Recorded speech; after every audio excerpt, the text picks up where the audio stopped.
నిండు పార్లమెంట్లో రాజ్యాంగ నిర్మాత డాక్టర్ బిఆర్ అంబేద్కర్ను అవమానపరుస్తూ కేంద్ర హోంమంత్రి అమిత్ షా మాట్లాడాన్ని నిరసిస్తూ సిఐటియు జిల్లా కమిటీ ఆధ్వర్యంలో ఏలూరు కొత్త బస్టాండ్ ఎదురుగా నిరసన వ్యక్తం చేశారు.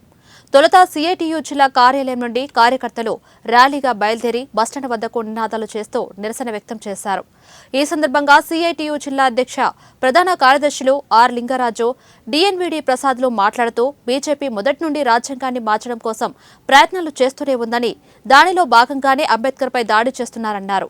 బీజేపీకి మద్దతిస్తున్న టీడీపీ, జనసేన, వైసీపీ ఆలోచన చేసి తమ మద్దతును ఉపసంహరించుకోవాలని విజ్ఞప్తి చేశారు.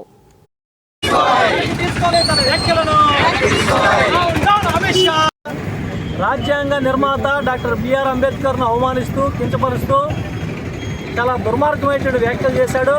ఈ వ్యాఖ్యలను వెనక్కి తీసుకోవాలని కోరుతూ ఈరోజు సిఐటి ఏలూరు జిల్లా కమిటీ ఆధ్వర్యంలో ఈ నిరసన కార్యక్రమం నిర్వహిస్తూ ఉన్నాం.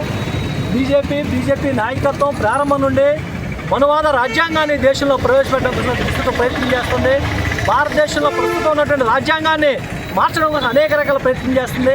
దాంట్లో భాగంగానే ఈరోజు అమిత్ షా వ్యాఖ్యలు తప్ప మరొకటి కాదని చెప్పి మేము సీఐటీగా చెప్తా ఉన్నాం.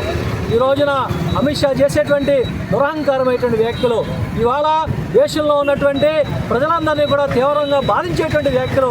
ఇటువంటి వ్యాఖ్యల్ని అమిత్ షా తక్షణమే వెనక్కి తీసుకోవాలా, క్షమాపణ చెప్పాలా, జాతికి క్షమాపణ చెప్పాలని సీఐటీగా మేము డిమాండ్ చేస్తాం. వ్యాఖ్యల్ని, నీతి భాష్యమైన వ్యాఖ్యల్ని, అవమానకర వ్యాఖ్యలు చేశాడు.